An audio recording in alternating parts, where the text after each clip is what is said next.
talaga, sobrang kunat. Pag dumapo yung ibon guys, di talaga makakawala kaagad.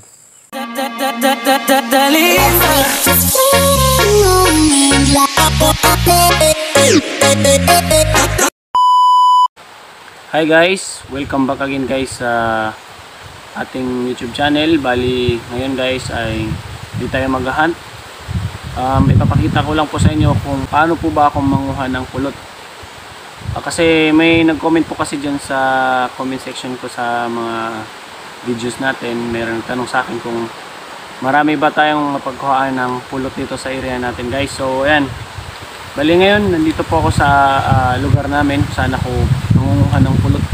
Ayan, kung makikita nyo yung puno na yan guys, ayan o, yung dahon niya sa taas. Ayan, saka yun pa, ayan. Yan, kung makikita nyo yan guys, yan yung mga pinagkukuhaan natin ng pulot guys. Tapos ayun pa ako sa kabila. Yan. Yan, yung puno na malaki na yan guys. So yan, as usual guys, ito pa rin yung ginagamit natin na secret weapon. At ito pa yung isa sa mga secret weapon natin guys. So pag wala tong mga ganito, hindi tayo makakakuha ng pulot. So ano pang hinihintay natin? Let's go!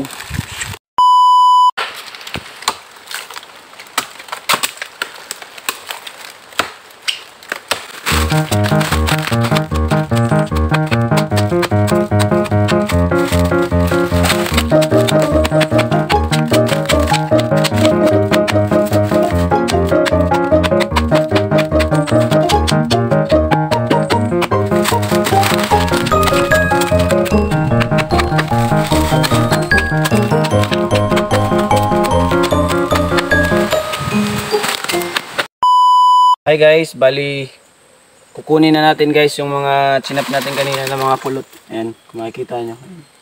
So, ito yung ginagamit natin na uwa ng nyug. Or tinatawag ito sa Bisaya guys na butbut. Butbuton kayo. Ayan.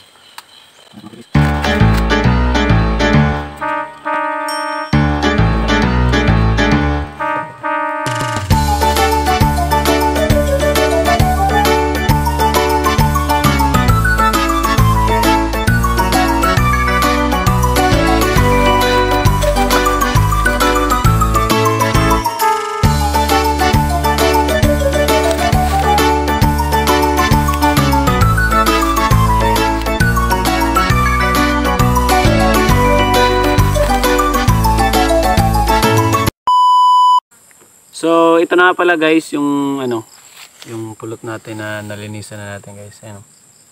Yeah. Ayan. Ito yung pulot na matibay talaga guys na kasi sa puno to eh. Tingnan mo. Talagang medyo matigas medyo kunat. So ito guys, kahit medyo may panahon nito, di talaga masyadong nakakawala ang nito.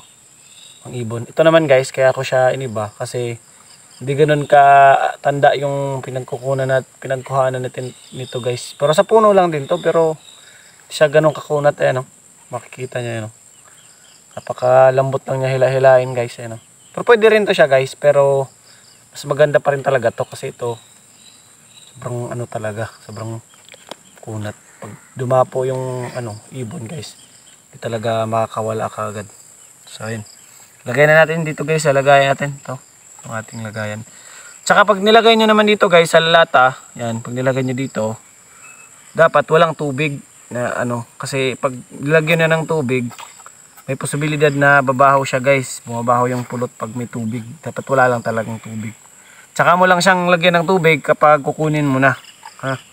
Kaya kapag kukunin nyo na yung pulot, lagyan nyo ng tubig. Kapag pag ilagay nyo, dapat hindi nyo lagyan ng tubig yan. Pulot natin guys.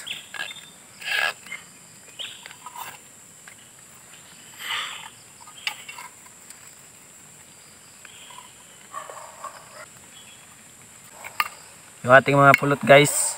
So